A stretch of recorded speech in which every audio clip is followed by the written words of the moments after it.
to do your excerpt. Sorry. Okay, go ahead.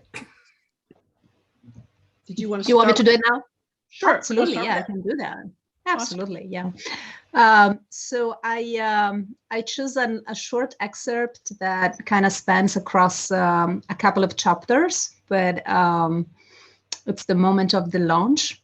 The only thing I wanted to say up front, because obviously we are jumping right into it, so there are some things that I would explain in the book earlier, and one is this very strange call sign that we use over the radio when we launch on a Soyuz for the person that talks to us from the control center of the launch. And the name of this person or this position is a strange terminology. It's basically in Russian, 16 which translates into 16-third.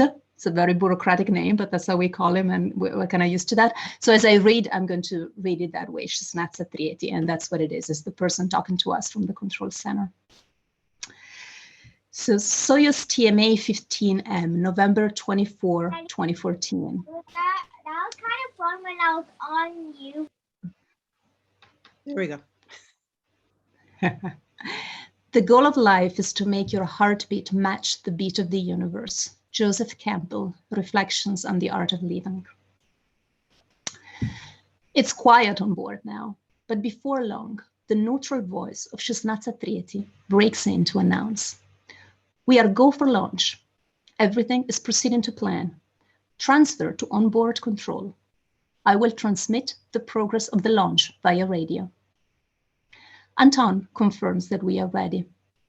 Unless there's a technical failure, this rocket will launch in a few minutes, whether we are ready or not.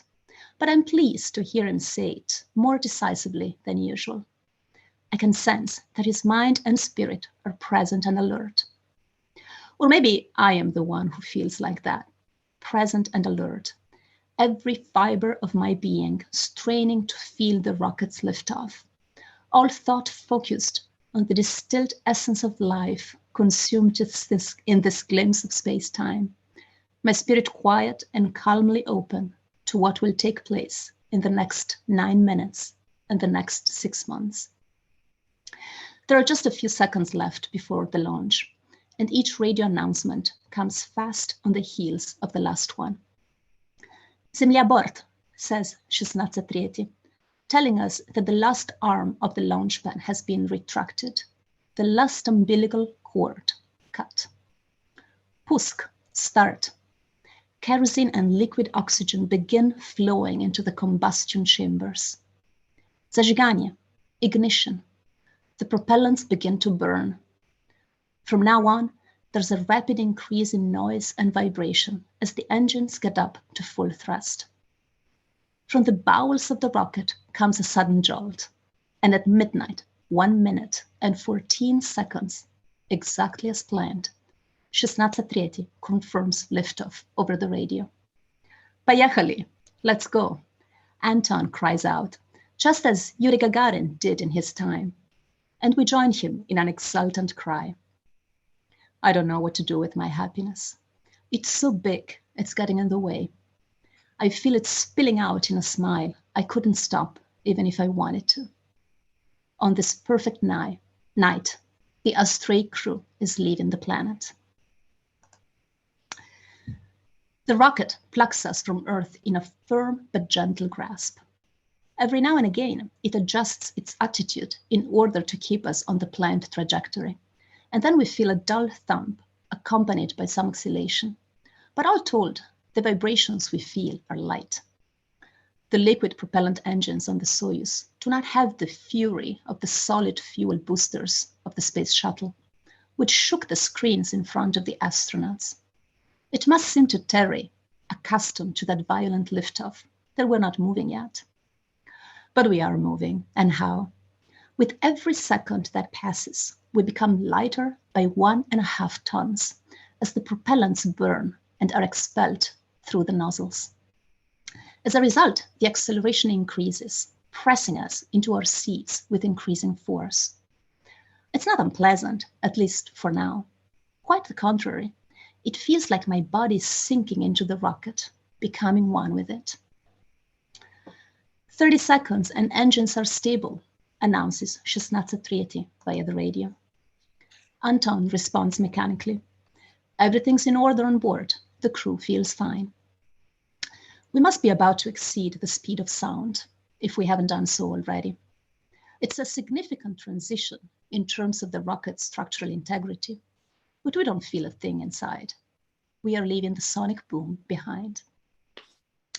In the checklist, the launch procedure is condensed onto a single page, a simple graph depicting the ascent and the main events as a function of time elapsed from liftoff. After 114 seconds, for example, at an altitude of 25 miles, the launch escape system will separate. We have no indication of our speed or acceleration on the control panel, nor any telemetry data on the rocket's firing. The physical sensations, the noise, the growing force that presses us into our seats, all this is reassuring, but the only objective information on our ascent reaches us via the radio. 60 seconds, the altitude is nominal, says Cristoforetti. I know that in the next minute, the G-force will rapidly increase under the action of the 5 engines thrusting us upward. They are now pushing a rocket that is already roughly 110 tons lighter. As a precaution, I begin using the breathing technique we learned in the centrifuge, stiffening my ribcage. The vibrations are increasing in intensity, and we start bouncing around as if we were riding a bike without shock absorbers at full speed over an uneven road. Olaf, hanging from his cord, is swinging around crazily. My procedure checklist is shaking. I'm holding it only halfway up, and the top of the checklist is bending forward under the effect of the acceleration. To flatten it so I can keep reading, I have to stretch out my arm, and it's now difficult to lift it and control its movement. As we approach first stage cutoff, we are pinned to our seats by a force equal to more than 4 times our weight. This is it, I'm thinking, when I feel the first blow. But the rocket continues to push with the same force. It was just a separation of the launch escape system. The actual first stage cutoff is the next jolt, a few seconds later, the one that accompanies the shutdown of the 4 lateral boosters. I feel myself shoved forward, but trapped by the straps and held firmly against the seats. Our velocity continues to increase under the thrust of the core engine. However, the acceleration has diminished suddenly, and with it my perceived weight. It's momentarily disorientating, but the brain adapts quickly. From Cristoforetti, we get confirmation that the second stage is working perfectly. We are now past 4 minutes of flight time, and the second stage engine will soon shut down. In this final phase, the smooth engine firing is interrupted by moments of irregular, jerky vibrations. They're not terribly comforting, to be honest, but Cristoforetti keeps reassuring us via radio that everything is nominal. At the appointed time, the engine shuts down, thrusting us forward against our straps. With a bit of juddering and thudding, and our excited cries, another phase of our ascent to orbit is concluded. I feel the push from the third stage and the voice of Cristoforetti, which lets us know that the engine has ignited as it should. We're at an altitude of about 100 miles, according to the graph in the procedure checklist. Whatever happens from here on out, I am officially an astronaut. Awesome, Samantha. Thank you for reading that passage. And instead of going to the beginning of your book, I just wanted to go talk about launch for a little bit, since you're starting with that part. And to me, one of the most interesting passages of your book talks about your sense of calm that you had when you are riding on a rocket launching to space, which I don't think anybody in our audience, including myself, has done yet. Can you share how you had this sense of calm at that precise moment of launching into space for your first time?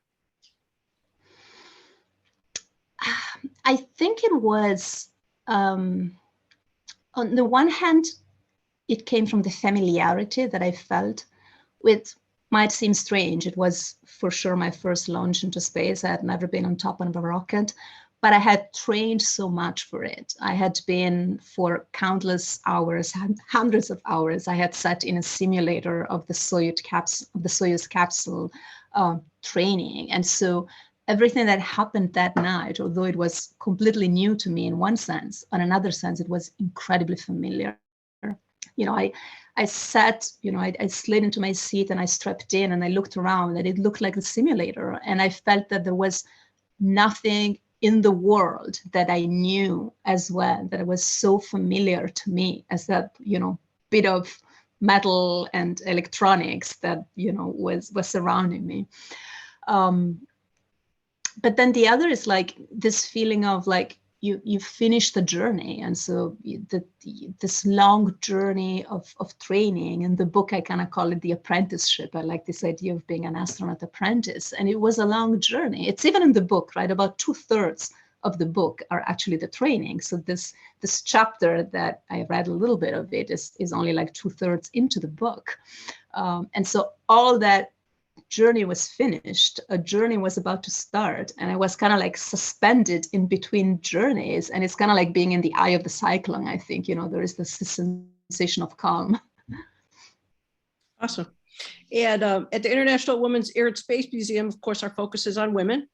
And one of the themes that runs throughout your book is the interaction that you had with the NASA women astronauts.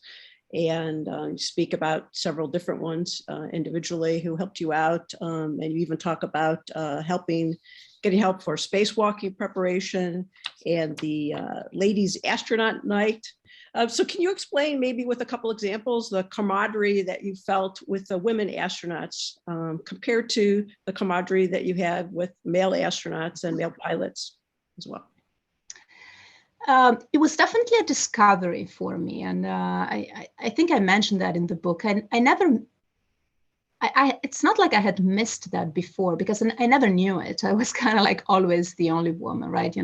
As I was going through engineering, I was the only woman in my living block, in the dormitory. As I went through the academy, maybe a little bit there was a group of women, but then when I graduated from the academy and went into flying, I was the only woman at my squadron. And then when I was selected as an astronaut at ESA, it was a small group. It was just 6 of us, and I was the only woman in that group. And I never felt that there was anything wrong with my interaction with my colleagues. We got along, and it was great. And I felt that we had this nice camaraderie for sure. But then when I started training at NASA, and all of a sudden I wasn't the only woman, there were other women. And then I discovered that, indeed, I didn't know what I had missed, because I think the camaraderie was different. There was, it was more, how can I say that? There's a little bit more shared experience. Then there's an understanding that people get it, that people get the specific issues. I think you mentioned the help that they gave me specifically, for example, for the spacewalk training and how to deal with the suit, which is very big. And obviously, having women, and many of them my size, so, I guess I'm an average sized woman, but I am small in terms of historically the astronaut population size. And so having people my size who had, learned how to deal with the suit and gave me suggestions, it was completely different. And that spontaneous help that they gave me, I never had to ask for help. It was just a given that they were there to help, and that for me was just amazing. Excellent. And I know one of the things that you didn't get to do on your first mission was do a spacewalk, and of course that was because of the accident to the cargo mission that was going up before you went up there. So I'm guessing that probably something you're really looking forward to on your second trip to space is to actually do a spacewalk. So I wonder if you could tell me a little bit about what it was like when that all happened, when you lost the materials that you needed in order to do a spacewalk. Yeah. And then, well, I mean, yeah, go ahead. Yeah. Well, to be clear, I was never actually assigned to a spacewalk, but it was like the last few weeks before launch, and basically, in addition to the 2 spacewalks that were already planned for our expedition that my colleagues were going to do, there was, we were starting to hear rumors that there was going to be a 3rd spacewalk. And so that was kind of like really bringing my hopes up, because it's like, okay, well, if there is a 3rd spacewalk, chances are that, I might, get to do that. And, it wasn't a done deal or anything, but I certainly had a reasonable hope that it would happen. And then eventually, indeed, a 3rd spacewalk was added to our expedition, but my colleagues ended up doing all of those, because after this cargo vehicle launch accident, some of the equipment that was going to be specifically mine for a potential spacewalk was lost, and then the decision was made not to replace it, which was understandable, right? I mean, we had lost a vehicle. There was a lot of stuff that needed to be replaced urgently, and so basically they decided to accept the fact that there were only going to be 2 spacewalkers on that mission, which were my colleagues. But for me, of course, it was, at that time, it was quite devastating emotionally, right? I mean, now, it's been several years and I look at it with much more detachment, but when it happened, because it had been so hard to train for spacewalks, because I had, worked so hard for it, I really, at the very least, I hoped to be there as a possible spacewalker. And in the moment where the decision was made not to fly my equipment, of course, I knew that it was never going to happen. Understandable. And hopefully you'll get another try on this next mission. So going back in time to before you became an astronaut, you write in your book, you were doing pilot training for the Italian Air Force. And during the week, and then you're spending your weekends writing your astronaut application for the European Space Agency. So what was that like? And also, what made you think you had a decent shot at becoming an astronaut with ESA? So that time was hard. It was definitely one of the hardest years in my life, because I was doing, I think I even used this metaphor in the book, right? It was like I was trying to run 2 marathons in parallel. On the one hand, I had this pilot training, which was quite demanding. I mean, even if it was kind of like the last bit of my pilot training, but it's still a course where people sometimes don't make it, and so you still need to be on the top of your game. So normally I would have devoted 100% of my attention to this one thing, but now, this twist of fate, the astronaut selection happened exactly at the same time. I mean, it was maybe a week after I started this final training course, the astronaut selection was opened. And so I kind of had to split my attention and trying to give 2 things my 100%, which is mathematically impossible, but that's what I was trying to do. And so, yeah, the first step, of course, was to fill out the application. And that I felt was a little bit the most random part of it. I knew that thousands of people would apply and only a small fraction would be actually invited to actual tests. And so you really had to write a good application, So I was really trying to pull from my life experience every little bit that I ever did, that I ever learned, every little skill that I gained, to put it in there to try to look attractive as a candidate. And so that's what I did for those long weekends. And so you, of course, obviously became an astronaut with ESA, and that was in 2009 class. Can you describe what it was like when you finally achieved a lifelong dream? So, well, first of all, getting the news was intense, but not in the sense, people may think that you would start like jumping in joy or a scream or something like that. But for me, it was like this moment of relief, because maybe I should say the soul selection process lasted for over a year. And again, we started out several thousands of people and then progressively a smaller and smaller and smaller group. By the end of it, the last interview that we did, it was just 10 of us. And we assumed that 4 to 6 of us would be selected. So at that point, your chances are actually pretty good. But if you do not get selected at that point, my gosh, the emotional investment you've put into it and the fact that you were there and you almost touched your dream, it makes it really difficult emotionally. And so I was so tense. I just felt all this pressure and this tension. And then finally, when the news came, and it came very much at the last minute. We were told on a Monday night, and on Wednesday morning, the new class was publicly announced. And we knew that it was going to happen, right? They had announced a press conference and for Wednesday, and on Monday night, we're still all waiting. So can you imagine, right, the tension? And then finally, when that news came, it was just like this incredible relief. I just felt this tension melting, It was the greatest relief I've ever felt in my life. Understandable. And your class has the nickname the Shenanigans. And I wonder if you can give us an example of why your class has that nickname.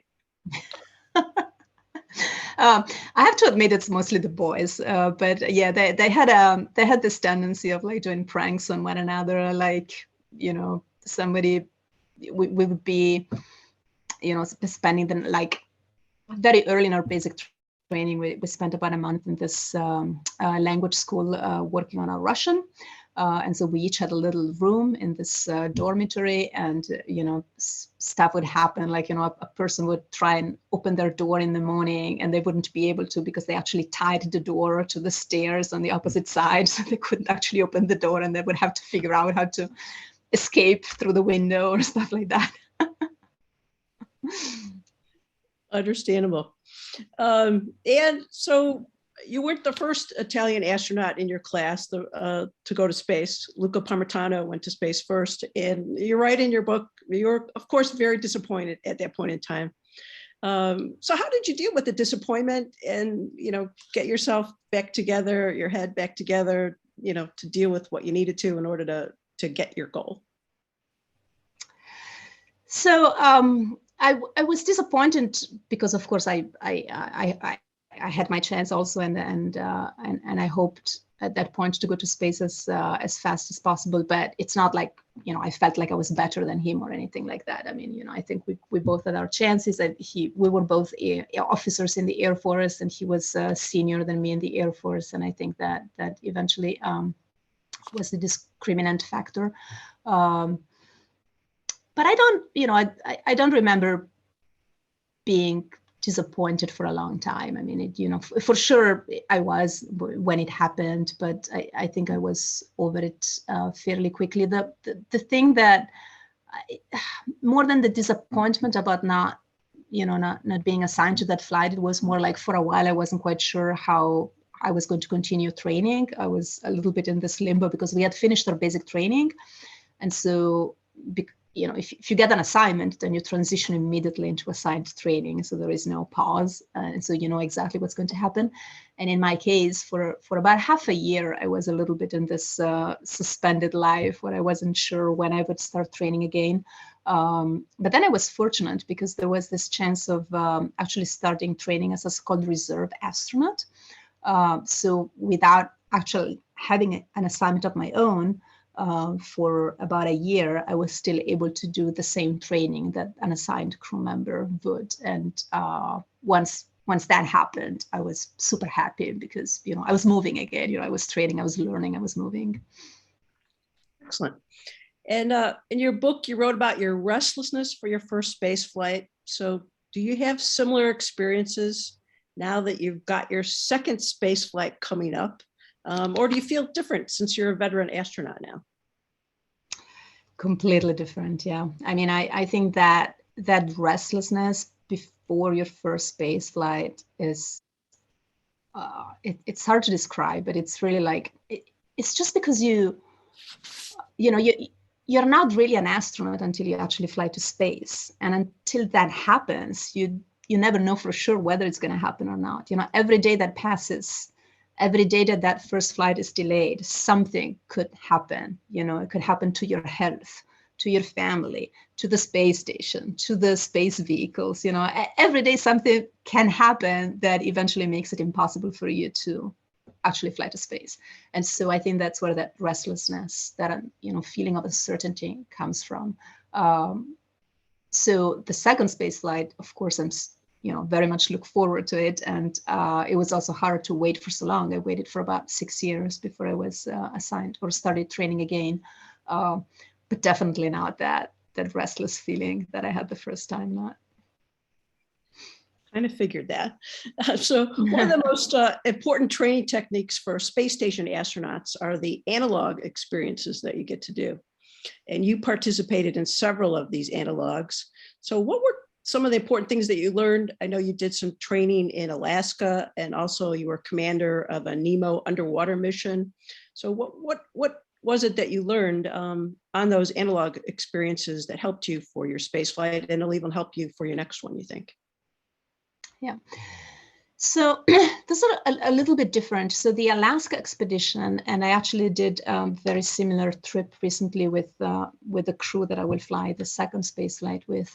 Those are really more about bonding with your actual crew that, you know, you're going to spend time in space with. It's about on the very basic level, it's about having a chance to really spend time with each other without, you know, the rush of everyday life and everybody's schedule and all the demands of, you know, work and family. And then on another level, it's about also getting to know each other in an environment that puts us a little bit outside of the comfort zone, right? You're not just going and get a coffee together. You're actually being outdoors for a while. And so, you know, you have to deal with the fatigue, with the, you know, maybe the cold, maybe the weather, the discomfort, maybe some decision making about, you know, the risks of, you know, continuing on a certain course or not, depending on the environmental conditions. But also, you know, usually having to learn a skill that maybe you didn't have, like, you know, kayaking in the case of Alaska, having to learn the gear, having to handle that environment, which is a little bit analog to a space station expedition in the sense of, you know, having a task, a mission, having a leadership group, having gear that you have to take care of.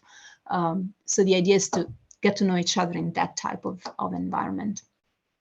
What I did in NEMO, that's more of an analog environment because it's like this habitat that lies on the floor of the ocean off the coast of Florida. And it's really like kind of like a space station, except that it's not in space, it's underwater. And when you look outside of the window, you see this wonderful fish. But other than that, it's very similar. It's a confined habitat. You've got you know, your crew. You have tasks that you have to do off of a timeline every day. And you've got a simulated control center, which is, you know, on the surface that talks to you just like, you know, mission control in Houston will during a space mission.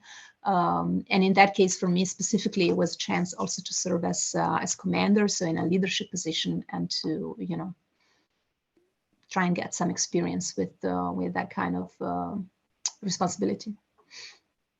And you wrote in your book that when you have the opportunity to leave the planet again, you'll be ready with new colleagues and maybe even a new spaceship. So you got that right. And that opportunity is going to be coming up as you're going to be part of the SpaceX Crew-4 mission in April next year, launching. So do you think it'll be easier to acclimate to space the second time around? And what are you most looking forward to on this trip to space? And do you think you might be able to hook up with Peggy Whitson, who will be the commander of the Axiom 2 mission that's supposed to come up sometime next year? So let me see, there's a lot of questions. I will, I think I will adapt a lot faster for sure. Yes. I mean, I saw it looking at Anton. By the way, the excerpt I read, I hope it was clear. Anton was my crewmate and Russian commander. He was on his second flight. So when we arrived on space station, Terry and I, especially me, you know, the complete rookie, I was like, kind of like, not quite knowing how to move around properly. And Anton, within 2 minutes, was doing somersaults in the surface modules. I think the fact that you've been to space before makes it a lot easier to adapt and basically also to function as a crew member a lot quicker. But also, I think, and that is really the answer to the other part of the question, what I'm looking forward to. Something that I'm looking forward to is to it not being the first time. There's something really cool about doing something for the first time. That level of excitement is never going to happen ever again, for sure. But there's something good about that, because it means that, you're not so overwhelmed emotionally and cognitively. And I really, really, really look forward to living this experience without being overwhelmed like that emotionally and cognitively. I want to be able to observe the environment, the spacecraft, myself, my reactions, and kind of live it a little bit more in slow motion.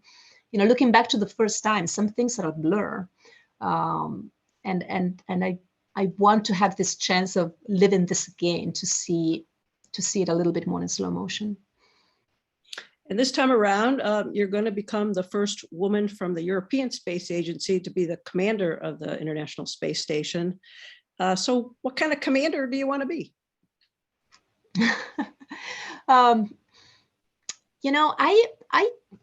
I was inspired a lot by something that I probably should have put it in the book, but I don't think I did. But something that Butch Wilmore told us. So he was the commander when we arrived with our crew of 3. There were already 3 people on board. One of them was a NASA astronaut, Butch Wilmore. So he was the commander at that time. And he told us something that I think was really important, and I think is the key to being, in general, a good crewmate. But certainly is particularly your responsibility if you are the commander. Yes, you've got obviously, your obvious responsibilities to the program, to the mission success, and that's all a given. But at the same time, you've got this responsibility to the fact that everybody needs to have a good experience. And so what Butch said back then was like, hey, we are here in space. We made it. We've all worked so hard in the past few years, but in a broad sense, all our lives to be here. And this is meant to be this great experience. We want to work hard and towards mission success, but at the same time, we want to feel well and have a good time up here. And so he said, if I'm doing something that is preventing you, one of you guys, from having that experience, I want to know it.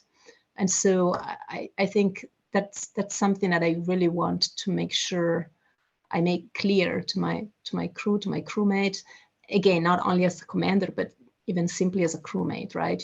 I don't want to do anything that prevents anybody else from having a great experience. And if we all have that attitude towards each other, we are not only going to achieve mission success, but we're going to have this wonderful experience, which I had last time, and I'm sure I'll have next time as well.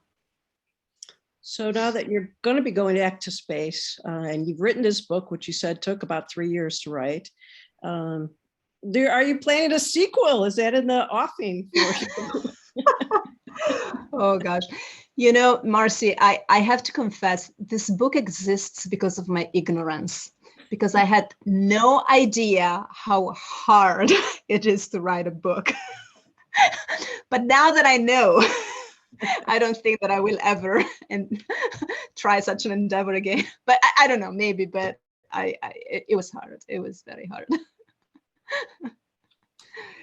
And I know you were able to meet with Wally Funk when she was on a visit to the European Space Agency several years ago. So one of the things you said was that she paved the way for women astronauts. So do you have that feeling of sort of standing on the shoulders of the Mercury women and all the other early female astronauts? Do you have that kind of a feeling? I do. And actually, I realized that more as I grow older, or as I get more experienced. I used to not realize that much, but sometimes now I do find myself thinking that maybe I would not believe in myself as much if I didn't know that other women have done this before, or maybe that's not the right way to put it. I think I would still believe in myself, but I would probably think that it is harder than it is. And the fact that I know everything I do, other women have done it before. They've already shown that it is possible. I think it just takes a little bit of burden, a little bit of, it makes it psychologically lighter. Great. And I know I want to just remind everybody that we have the link in the chat for getting Samantha's book through Loganberry Books. So I recommend it. It's a great read. It really takes you from the beginning of her time training as an astronaut, and then, like she said, on the launch and the landing. So it's really excellent book, one of my favorites. I read it really fast. It's really good. So I highly recommend it to everyone. And we're going to open up to questions. So if you've got questions in the chat, I'm going to take a look here. And we also have the link for Loganberry Books for getting the book in the chat. So you can just click on that to get it. And that is for the US edition, folks. Just want you to know that.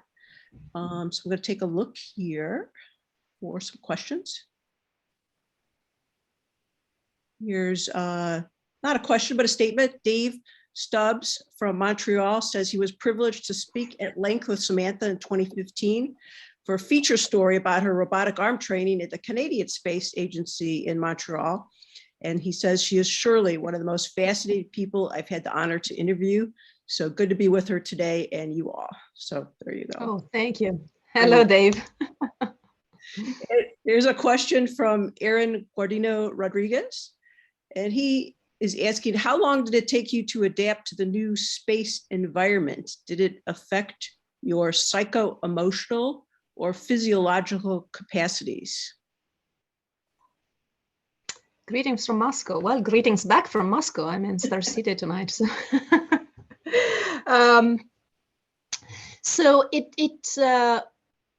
part of the adaptation is your physical or physiological, I guess, adaptation. And then it's really a question of luck. About half of the people, they get sick. They have this famous space sickness or space adaptation syndrome. And I was, I guess, lucky enough to be in the other half, the half that doesn't get it.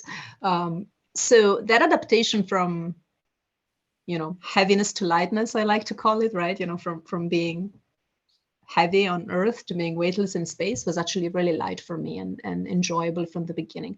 I mean, mind you, I was careful. I mean, for about 4 days, I still had what do we call the barf bag in my pants, in my pocket, just in case, because this urge to vomit, unfortunately, what I've been told many times is that it comes unannounced. Like, you might feel very well, and then all of a sudden you've got this urge. So for about 4 days, I still carried the bag in my pocket just in case. But then after 4 days, I was kind of confident that I was going to be fine, and I had adapted, and it was good. The other thing is like this feeling of pressure in your head, because you've got this this phenomenon called fluid shift, and that's of course also tied to weightlessness. So on the ground, we've got gravity like pulling on our bodily fluids, like your blood, and that doesn't happen in weightlessness, of course. And so there's this shift of body fluids towards the head. That's why sometimes when you look at astronauts on space station, they've got this famous puffy faces. And from the feeling, you can feel like, you can feel pressure in your head, or you can feel like your nose is congested. And again, some people have it throughout the whole expedition. And I definitely felt it for about a week, maybe 10 days, and then it was gone.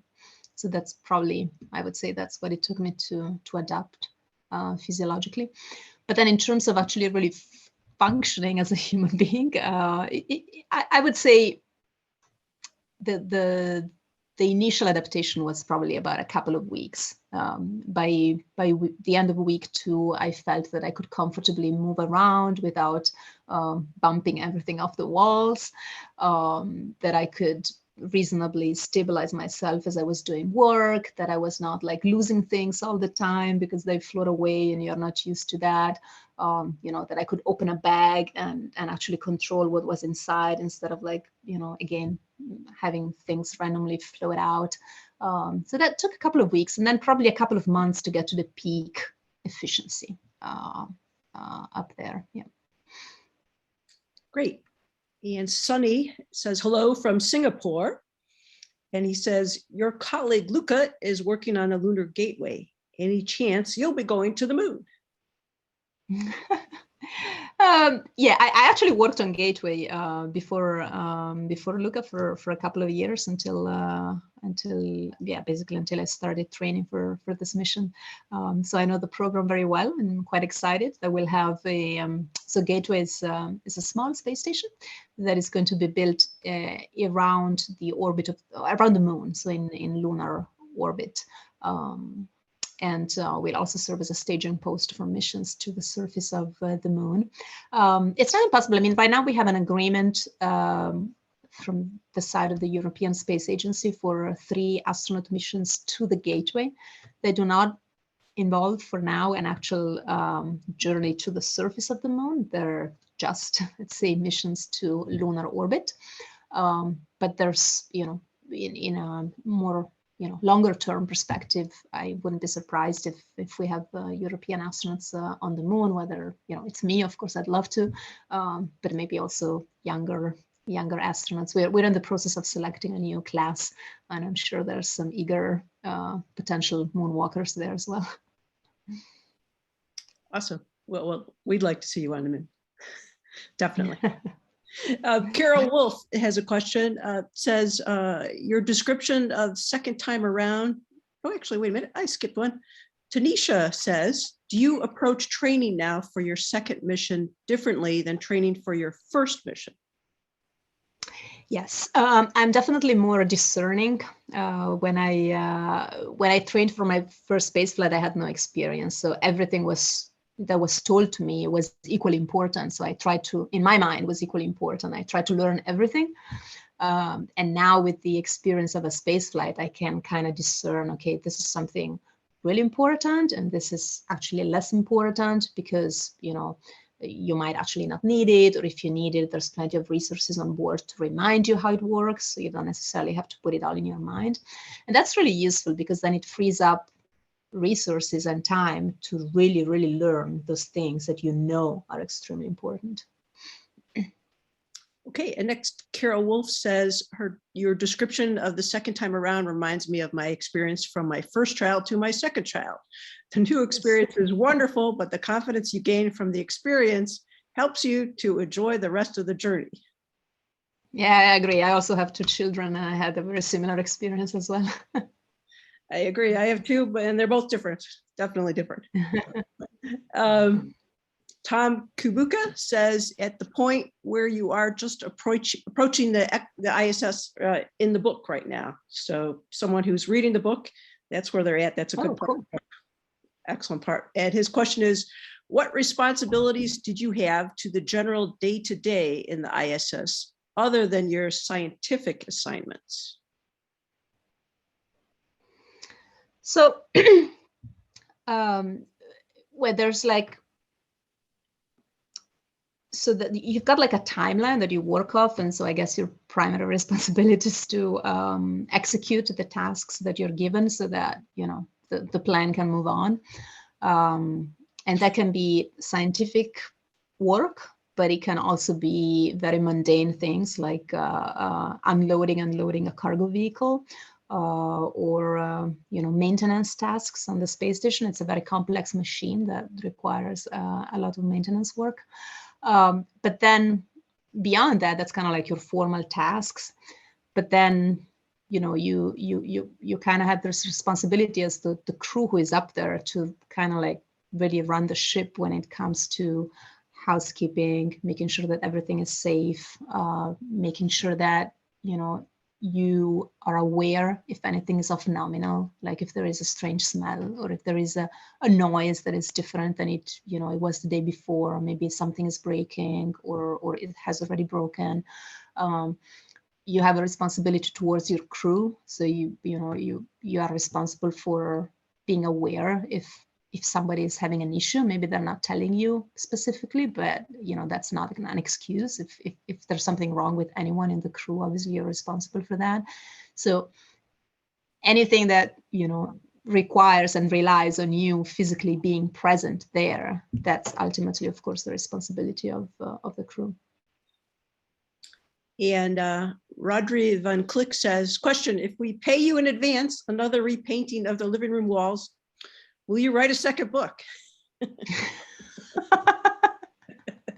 Okay, that probably needs some explanation. They have some insider knowledge here. I think I think I told this story at a recent event about the book, about the fact that, you know, as you mentioned, it took me 3 years, and I was at first I just started writing, and then about a year into this process, I'm like, okay, if this is ever going to end, I actually need some structure. And so I took advantage of the fact that my family was gone for a few days, and so I was alone in our apartment, and we have a pretty big living room, and so I started taking like kind of like Post-it, but they were actually like real like papers, like letter-sized papers and sheets of paper. And I would put, okay, this part I put in this chapter and this and this. And I was moving them around on the walls of the living room. And I thought that I was using tape that wouldn't stick, that wouldn't show. But then when my family came back and I took everything down, the good news is that I had the structure of the book ready. But the bad news is that we had to repaint the whole living room. That's excellent. Dave Stubbs has a question. There's a tracking program to which we can subscribe that tells us when the ISS will be visible in our parts of the world. Do you find yourself going outside at night to see your colleagues orbiting overhead? And is your espresso maker on the ISS still functioning? Very important question. So the espresso maker has been brought back to the ground. Unfortunately, it's not on board anymore. I think it was returned in 2018. So there was a flight of an Italian astronaut, Paolo Nespoli. So I know he used it. He flew capsules and used it. But I think after his flight, the decision was made to return it, unfortunately. But yeah, in terms of looking for the ISS, it's something that we tend to do, you know, especially in our family when, you know, we're eating outside on an evening, or we're on vacation, or, you know, whatever. It's not like part of like the daily routine, like to look for the space station, but it's definitely a ritual that we have every time we are taking a break and we're sitting outside, you know, having dinner or having a drink or something, and it's a good time of the day. Then we do have that ritual of checking whether maybe space station is passing. Definitely part of my routine, and my neighbors know what I'm doing at night when I'm out there, so they're in on it too. So it's good to pass that along to folks. And if you go on the internet, go to, in the United States at least, go to ISS sightings, and that'll tell you when the space station will be passing over your area, because it's not all the time, but it'll give you that information. You can sign up for emails. It's a lot of fun. I do that myself. Scott Kelly mentioned in his book Endurance, which astronauts like to catch weightlessness, colored bits of candy. He also mentioned you ate something that was not candy. What did you catch? I don't know. I would have to ask him about that anecdote. I do not remember. Whoa. It must not have been something dramatic, otherwise I would remember. And Tanisha asks, what are your advices you give to astronauts who are going on their very first mission?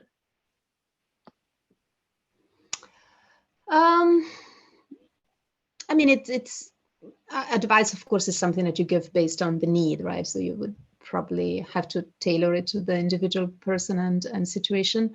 But in general, you know, if we're talking about a long duration mission, both for the training as well as for the mission itself, I think a good advice is to, you know, pace yourself. It's not a sprint, it's a marathon. You know, the training is very long, the mission can be quite long. And so you definitely need to make sure that you don't exhaust yourself at the beginning. You know, you still have some buffer. And really that's applicable to every single day, right? You shouldn't get to the end of the day and being exhausted, because you never know when an emergency is going to happen, and you still have to have that buffer to react. It's a little bit different than on Earth, right? On Earth, you can kind of like exhaust yourself and then go to bed. And in most cases, nothing dramatic is going to happen. But in space, also in most cases, nothing dramatic is going to happen. But if it does, then you're responsible to be able to respond. And so you're not allowed to exhaust yourself on any given day. And Gila, sorry if I pronounced that wrong, says hello from Italy. And I really want to thank Samantha for writing her book. I'm reading it. It's fantastic and also useful. My biggest dream is to become an astronaut. What advice would you give to a girl who dreams of becoming an astronaut? Julia is her name. I mean, again, we go back to the idea that advice should be tailored, ideally, because I of course have no way of knowing Julia and what exactly she needs in terms of advice. But you know, I think what was useful for me, at least, I read a lot of stories and biographies of like previous astronauts, because I think you can get a lot of inspiration from that. Something that people sometimes don't know. I'm sure Julia does. If she's passionate probably about the topic, she's probably read those as well. But sometimes people assume that there is only a very narrow profile that will allow you to become an astronaut. You know, sometimes people assume you have to be a pilot or a test pilot or necessarily like an aerospace engineer. But then if you go and look at the biographies of astronauts, especially, you know, in recent years and decades, they are so incredibly diverse. Yes, mostly from STEM subjects. You know, we're not yet at the point where we're hiring, you know, artists or writers or philosophers, maybe one day, but still, you know, very, very diverse backgrounds. And so I think that's useful because you know, you can get maybe ideas of things that particularly speak to you. And the reason is that maybe it's obvious, but you know, there's many people who want to be astronauts and just a few who actually make it, which is not a reason not to try and you know, and to believe in it. But it's a reason to not choose a path just with that goal. It needs to be something that you're passionate about, that you like, because if it doesn't work out to become an astronaut, you still need to like what you're doing, right? And so having all that broad range of possibilities that you can pick from, I think really helps you to tailor it to yourself. And a couple questions concerning radiation in space. I'm just sort of kind of put it into one. Will the acquired dose from cosmic radiation exposure be limiting to your number of space flights? If I get that much time in space, eventually, yes, it will. We do have limits on radiation, on cumulative radiation exposure. I think those limits are extremely conservative. The reason they're so conservative is that we do not know a whole lot yet, actually, about the biological effects of the radiation environment of space. A lot of the models we have are based on exposure of, you know, survivors of Hiroshima and Nagasaki, so completely different radiation profile. There's a lot of assumptions in those models that might or might not be right. And so as we hopefully learn more about what the actual effects, biological effects of the space radiation environments are, we can, you know, close the confidence intervals and make those limits that we now have that are extremely conservative a little bit more, less conservative, so that you can actually allow yourself a higher doses. And Stefan Golfier asks, Dear Samantha, thanks for the fantastic book. How did you succeed in managing a family with the very consuming job of being an astronaut? And greetings from Germany. Very, very patient family, very supportive partner, very supportive parents, my own parents who help a lot, and certainly no ambition to do it all by myself or to be like, you know, the Wonder Woman who does it all. I mean, I'm very conscious of my limits and very open to all the help I can get, and very grateful for that help. And time for just a couple more questions. Rodri Van Kleek says, we have recently seen your training with the Russian spacesuit, the Orlan suit, which I've seen pictures of that from your Flickster. And does this mean that you would be doing a spacesuit with that suit and training with the suit? What are the main differences compared to training with the NASA spacewalk suit? It's possible. I'm definitely training in the Orlan, as it was mentioned, and so it's possible, or at least it's not impossible, that I will do a spacewalk in the Orlan spacesuit. It's I mean, in many ways, it's very similar. I mean, the basic principles of the spacesuit and of the training are obviously quite similar, but the suit is a little bit different. It works at a higher pressure, a higher differential pressure, and which is good and bad. I mean, it's good in terms of safety. I mean, higher pressure means you're safer. And your pre-breathe, so the need to breathe pure oxygen before you go on a spacewalk is a lot shorter if you're keeping a higher pressure in the suit. But the disadvantage is that it's also a lot harder. Higher pressure means it just becomes more rigid once it's pressurized, and so it definitely takes. It's a workout. It's a workout.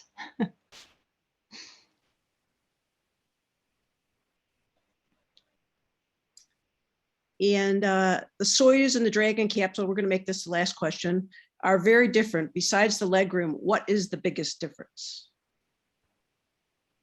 And that's from Sunny. And again, I mean, the basic principles are pretty much the same, right? I mean, there are two capsules. And so I think there's more about them that is common than is different, obviously. But yeah, the main difference, I would say, in terms of the interaction with the vehicle, I think on Soyuz, you actually you are able potentially. I mean, both of them in a nominal situation are automatic. I mean, the Soyuz also does pretty much everything automatically on a nominal day.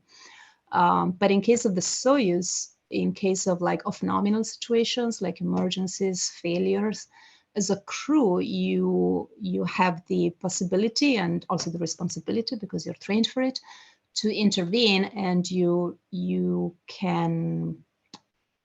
have a lot of component level control possibilities. You can really turn on and off individual valves, or you can turn on the engine, turn off the engine, turn off the main engine and turn on the auxiliary engines, turn on certain sensors. So you have a lot of component level control on the vehicle. Dragon is more through the computer, kind of like the computer and the automatic response of the vehicle does most of the reaction in terms also of contingencies or of nominal situations. So you cannot turn off an engine or turn off and on single valves. It's more like states of the computer. So it's probably just the product of a more recent design where software is able to do more stuff automatically. All right. Well, I want to thank you, Samantha, and everyone for tuning in. And again, get Samantha's book. You can get the link in the chat to Loganberry Books for the US edition.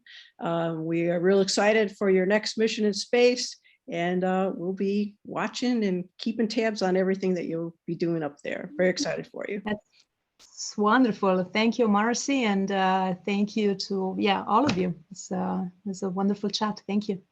Thank you very much. Thank you, Samantha. Thank you.